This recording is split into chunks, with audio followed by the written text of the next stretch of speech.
We have seen that we've got the KVM module. However, we do need to make sure that we've got all of the other utilities that sit around it to manage virtual machines. So we're going to go through and make sure our software is up to date.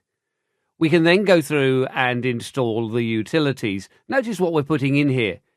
QEMUKVM, libvirt daemon system, libvirt clients, bridge utils, and virt manager. We can go ahead once the install has completed and ensure that our current user, $user, is a member of the libvirt group. But we do need to reboot to ensure that the user within the graphical environment has the correct group membership.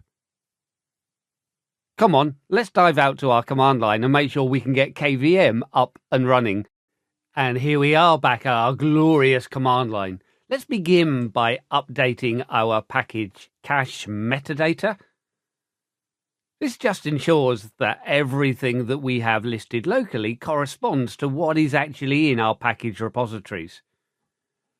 Now that I've done that, we can go through and install our software. But I'm just going to go back through my history. I haven't installed it before. However, I've got a copy of the command. This just saves me typing it all out and perhaps making slight errors. You can see the comment at the beginning of the line. So I can go through and remove the comment, and remember Control and A moves to the beginning of the line. If we needed it, Control and E would move to the end of the line. But now it's a simple matter of deleting the hash. I can hit the Enter key from here, and these packages are going to be installed. But don't forget, they are also listed in the slides. Once the software has installed, we can check our group membership. And we're really interested in the libvirt group, so I can manage virtual machines. If we go through and take a look using ID, this looks at the memberships that I have in my current session, and we can see it doesn't include libvirt.